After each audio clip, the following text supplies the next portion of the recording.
So guys, మహబత్ కా సర్బత్ ఎలా ready చేసుకోవాలంటే నేను చెప్తాను, ఒకటొకటిగా మీరు చూసుకోండి. ముందుగా స్టవ్ వెలిగించుకొని దాని మీద ఒక తపాలు పెట్టాలి. తపాలు పెట్టుకున్న తర్వాత అందులో కొంచెం నీళ్ళు వేసుకోవాలి. నీళ్ళతో పాటు అలాగే మనం తెచ్చుకున్న పాల ప్యాకెట్లు కూడా వేసుకోవాలి. మర్చిపోకుండా పంచదార కూడా వేసుకోండి. పంచదార ఎంత ఎక్కువ వేసుకుంటే అంత మంచిది. మనకి టేస్ట్ తెలియాలంటే వేసుకోవాలి. మరి వేసుకున్న తర్వాత పాలు కాసేపు మరిగాక ఇలాగా పొంగొచ్చాక పాలని మనం తీసి గ్యాస్ ఆఫ్ చేసి డైరెక్ట్గా పట్టుకెళ్ళి ఫ్రిడ్జ్లో పెట్టేయాలి. ఫ్రిడ్జ్లో పెట్టిన తర్వాత చూడండి, A few minutes later. మళ్ళీ తీసిన వెంటనే చూడండి వీళ్ళ రియాక్షన్స్ చూడండి. మా ఫ్రెండ్ గారు అయితే ఏకంగా టేస్ట్ చేస్తానని చెప్పి తాగి చూశాడు. ఆతం ఆగట్లేదు అడిగి. ఏం చేస్తాం?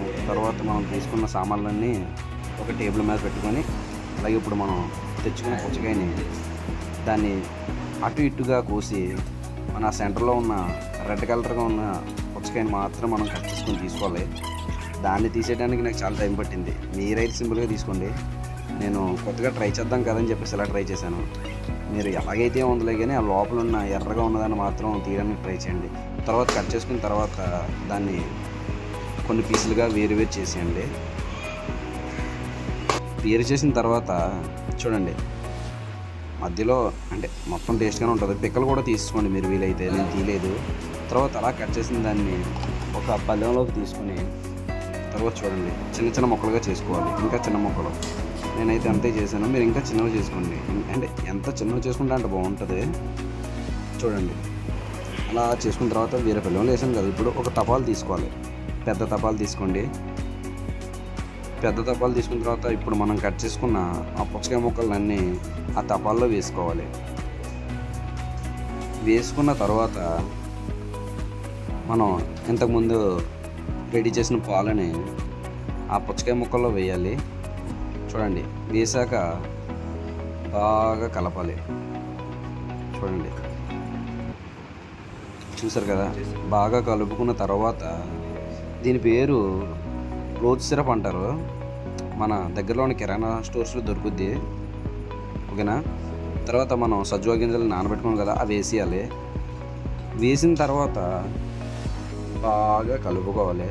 చూడండి అంటే ఎంత ఎక్కువ కలిపితే అంత టేస్ట్ వస్తుంది అన్నమాట. తర్వాత ఐస్ ముక్కలను వేసుకోవాలి. నేను ఐస్ అయితే చాలా ఎక్కువ వేసాను ఫ్రెండ్స్. మీరు కూడా ఎక్కువ వేసుకోండి. అంటే ఎండాకాలం కదా ఇది,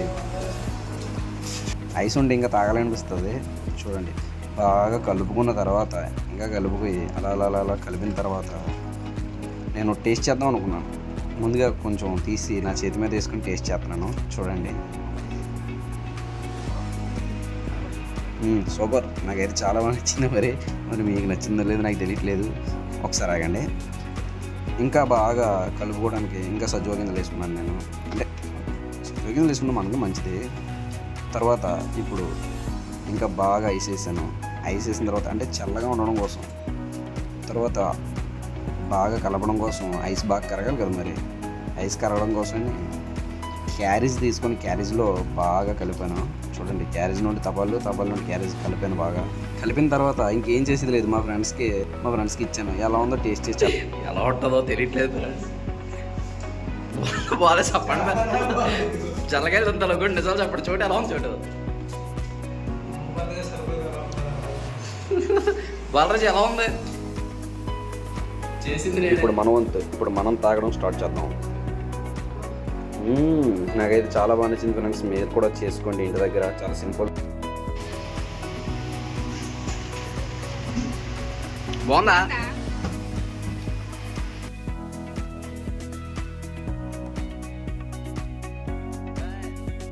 మా ఫ్రెండ్స్ని అడిగాను, వాళ్ళు ఎలాగో నిజం చెప్పలేదు. కనీసం వీడైనా నిజం చెప్తాడు కదా. వీడిని అడిగాను ఎలా ఉందని చెప్పేసి.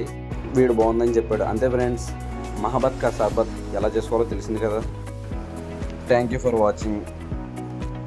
Bye friends. వెళ్ళే ముందు సబ్స్క్రైబ్ చేసుకోండి.